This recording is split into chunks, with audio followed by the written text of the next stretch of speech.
Putri.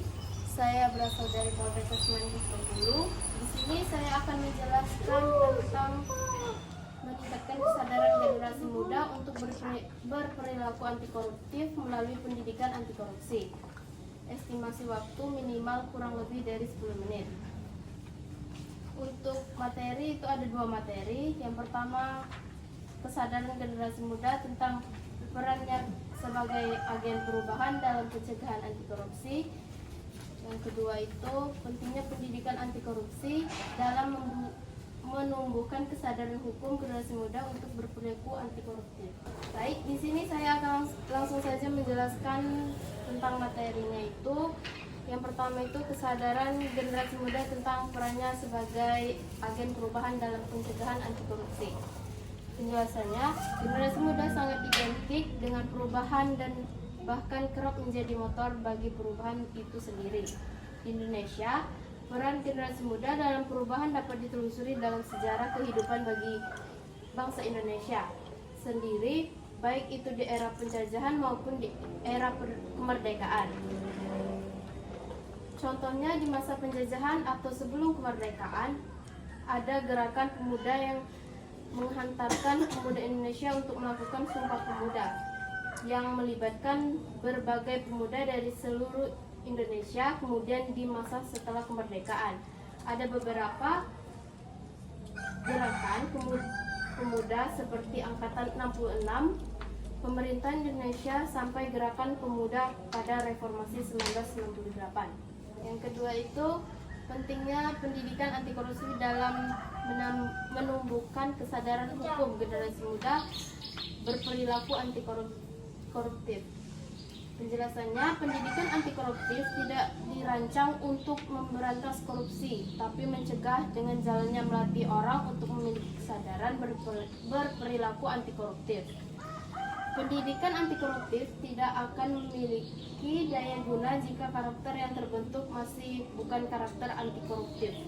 Oleh karena itu, dalam pendidikan anti koruptif, pemahaman tentang nilai-nilai korupsi sebagai nilai yang negatif dan merugikan banyak pihak sangatlah penting diberikan.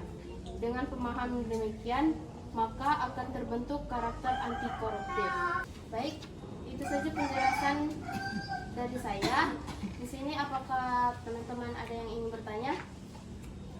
Baik, silakan. Perkenalkan, nama saya Majaluna Putri. Ya, saya ingin bertanya, bagaimana cara terbaik untuk memotivasi generasi muda dalam gerakan anti korupsi? Baik, di sini saya akan menjawab pertanyaan dari Reza. Pertanyaannya, bagaimana cara jalan terbaik untuk memotivasi generasi muda dalam gerakan anti korupsi? Untuk memotivasi generasi muda dalam gerakan anti korupsi, beberapa langkah efektif dapat diambil. Yang pertama itu pendidikan dan kesadaran. Yang kedua itu keterlibatan aktif. Ketiga, penggunaan teknologi. Dan keempat, keteladanan. Dan kelima, kolaborasi. Baik, di sini saya akan bertanya kepada teman-teman. Pertanyaannya itu, manfaat berperilaku anti koruptif melalui pendidikan anti korupsi. Baik, silakan. Baik, saya akan menjawab pertanyaannya. Manfaat berperilaku anti korupsi melalui pendidikan anti korupsi yaitu membangun karakter anti korupsi, menanamkan nilai-nilai anti korupsi, membentuk pola pikir yang jujur, meningkatkan kepedulian terhadap bahaya korupsi, menciptakan lingkungan bebas dari korupsi, dan membangun generasi yang berkualitas. Oke. Baik, di sini saya sudah menyampaikan materi tentang meningkatkan kesadaran generasi muda untuk berperilaku anti koruptif melalui pendidikan anti korupsi. Di sini saya akan menyimpulkan materi yang saya jelaskan tadi. Kesimpulannya itu, generasi muda sangat identik dengan perubahan dan bahkan kerap menjadi motor bagi perubahan itu sendiri. Dan ada juga dampaknya, itu dampak positif bagi generasi muda. Yang pertama itu membangun karakter generasi muda untuk menjadi bertanggung jawab dan menciptakan lingkungan bebas dari korupsi. Yang kedua, membantu meningkatkan nilai moral anak-anak bahwa korupsi adalah tindakan yang salah dan merugikan orang lain. Yang ketiga itu membentuk kembali karakter dan mental anti koruptif dari dalam diri sendiri untuk selanjutnya ditularkan kepada lingkungannya. Baik, itu saja materi dari saya akhiri. Wassalamualaikum warahmatullahi wabarakatuh. Waalaikumsalam warahmatullahi wabarakatuh.